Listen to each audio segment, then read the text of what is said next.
Yet another month is coming to a close, but which game did we like best that we played in November?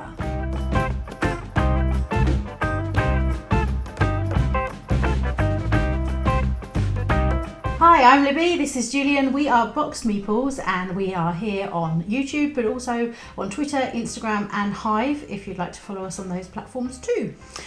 Today we are talking about the favourite game that we played in this month, which is just coming up to a finish now in November. Well, the game we played throughout the whole year, really, not just in November, was Gloomhaven Jaws of the Lion. And the reason I'm talking about it this month is because we have finally finished it after meeting with a group of friends for, I think it was 18 sessions, but we played 19 rounds. We reached a conclusion. A very exciting finale was reached. So I thought now's the ideal time to kind of talk about it. So, for those who don't know, obviously Gloomhaven Jaws of the Lion is almost an introductory version of Gloomhaven. It's a similar mechanics, most of the main core game mechanics distilled into a shorter campaign. So over the course of the 19 rounds that we played, each lasts around 3 hours, some are a bit shorter. So I think we probably got in between 50 and 60 hours playing this game, which is a really good investment when you think about the price of this. Now, should you play this if you've not played Gloomhaven? Yes, you absolutely should. This is the place you should start if you want maybe a prelude to Frosthaven, which is actually why we wanted to play it. Yeah, I'd already backed Frosthaven. I had a few friends that had Gloomhaven and were planning on playing together and things. So I thought, if I've already got Frosthaven coming, should I really get Gloomhaven when a lot of friends have it? So then we thought, well, we'd settle on this one. And it does such a great job of easing you into the mechanics, teaching you it sort of step by step. So once you're a few games in, you've got everything that you need and it's just glided you in there. Yeah, I think if you played all of big box Gloomhaven, the chunky bad boy, you're not going to get as much from this. But that being said, the two people we played with have played a lot of Gloomhaven and they still really enjoyed it. And I think a lot of the reasons we did enjoy it so much is because we had such a great dynamic going with the other two people that we played with. We knew one of them really, really well before we started and we hadn't met his friend, but by the end of it we were all having a fantastic time and it became almost the highlight of the week, getting to have a bit of campaign Gloomhaven on a Thursday night. Now, I chose the best character. I don't think there's much debate about it. Who doesn't love Hatchet? There's always people, it seems, online singing the praises of Hatchet, saying he's the best Gloomhaven character ever. Obviously I have no frame of reference, but he certainly seemed like the best one in our selection of 4. I think part of the reason why we enjoyed it so much is that we each leaned into our characters and were sort of champions in a way of them, or we're happy to slate them for the things that they weren't maybe so good at, and that leads to sort of a lot of laughs and giggles around the table as I'm talking about my explosive fists, because I was the demolisher, so I love a bit of fire and a bit of pyromanic. Yes, and so Tootin, as he was called, Tootin Hatchet, he's good from a distance at chucking his axes. But yeah, there's in any campaign game, you always talk about those bizarre, obscure moments, like when we around almost hung on my ability to chuck an axe at someone, and axe chucking is what he's good at. So when I managed to draw a card that meant that my axe throwing ability was completely useless, I basically dropped my favourite axe on the floor. That's a memorable moment from our campaign. And obviously I can't say too much about the campaign because I really think you should play this if you've ever been tempted to play Gloomhaven. Jaws of the Lion is something you should be playing, because people praise the Gloomhaven kind of engine and the method of playing as being a really streamlined, really just simple dungeon crawler. You're never foraging through rule books trying to work out a certain rule, and that was certainly helped by the people who were playing with having known Gloomhaven so well.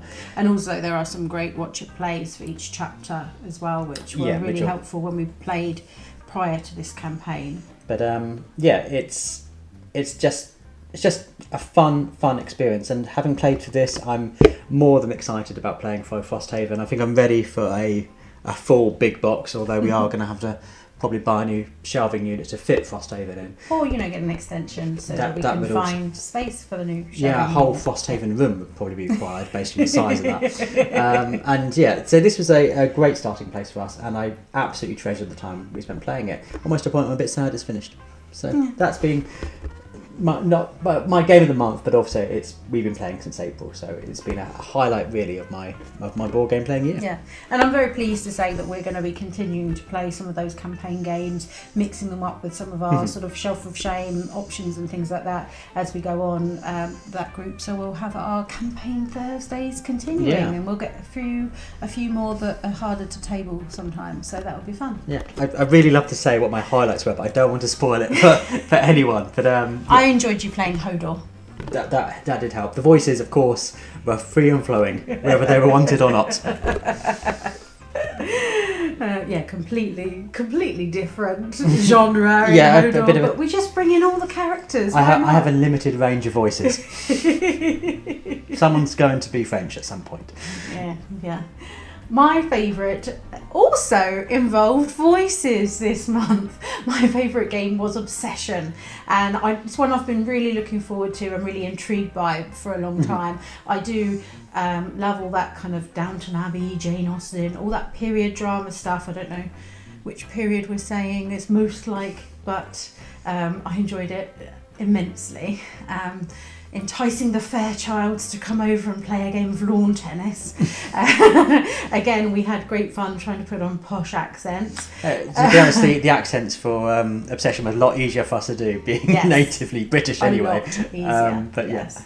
And it was great. I was the Cavendish family, and I was very well to do. And I enjoy the mechanisms of trying to work out, what rooms that you're going to get, when to use them, how to manage your gentry, when you're going to ditch the ones that aren't so good for you, which, there was quite a few. At one point, one of our friends we were playing with had about 8 negative points in those that get you a lot of money, but maybe not much else prestige. So you have to sort of manage how you're going to filter out those people that are good when it works. And I think having played it once, I now sort of am thinking, I would have maybe have done that at that point in time instead, and how would I have sort of timed to do some of the different events and used people when I could have. There was a moment when we were allowed to use any of our gentry, no matter what level they were at, which was great, and I had a room where I could send them all to it, and then I realised I didn't have all the servants I needed at that point in time, which was quite limiting. So that sort of idea of planning ahead a few rounds to make sure you've got all your ducks in a line was great, and some of those extra servant abilities really mixed things up as the game moved on, which were allowing you to maybe use one type of servant as a different type, or one that was stealing points off of another player and things like that. By spreading that gossip. Spreading vile gossip. That's what was great about Obsession and it's such a lovely production. I can see why people do talk about that, and just having just a little bit of flavour text on each card added so much. Normally I like the cards often being clearer and the flavour text being, outside of the game. But just having that little lines made you suddenly feel immersed in the game and a lot more. And we took our time playing it. I mean, obviously it was our first time playing it anyway, so it does tend to take a little bit longer, but we were sort of really interested in reading, Miss Fairchild's coming to play lawn tennis. She's going to play with this terrible rogue who's a bit rich but has a reputation, and things like that just really added to the fun and the flavour, and really getting into the mood and the theme of the game.